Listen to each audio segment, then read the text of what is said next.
Ididiyaadha galanni keenya ulfina isaatiif qaanee hundi keenya.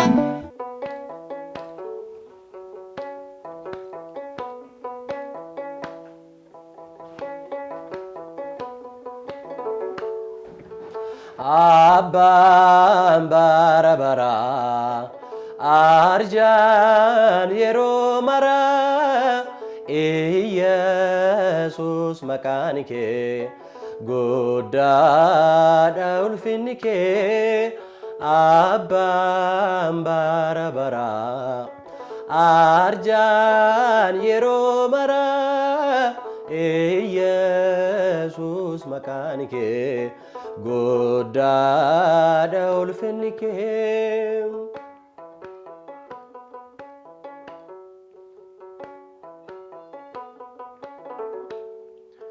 Buddeen jireenyaa mannaarra caalu dorgommiin qabdu kan siin madaalu.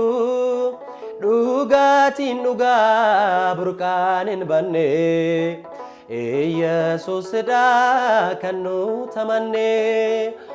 Abbaan bara bara arjaan yeroo maraa Yesus maqaan kee guddaadha ulfinni kee.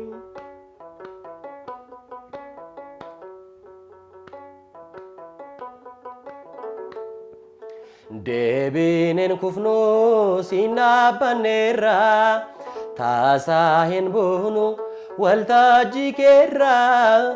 Maqaan kee gooftaa gaachana keenya siin arganneerra nutoo nageenya.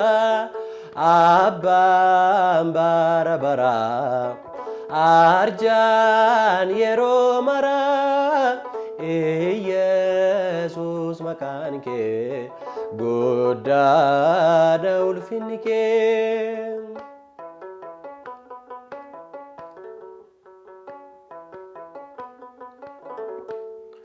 Mo'icha jira fuuldura keenya gaatiin dhiiga kee hundaaf jireenya. Jaalalan banneen sin nu jaallate nu jiraachisuuf ofii kee duute. Abbaan bara bara arjaan yeroo maraa Yesus maqaan kee guddaadha ulfinni kee.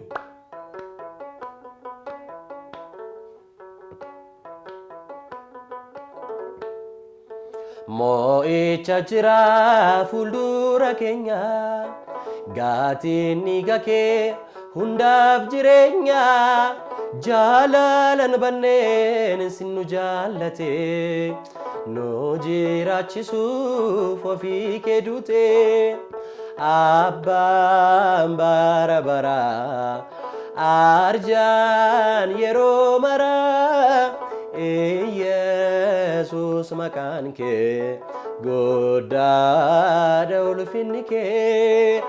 Abbaan bara bara arjaan yeroo maraa Yesus maqaan kee guddaadha ulfinni kee.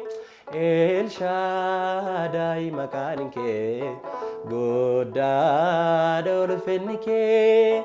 Maasiyas maqaan kee guddaadha ulfinni kee. Ididiyaadha galanni keenya ulfina isaatiif qaanee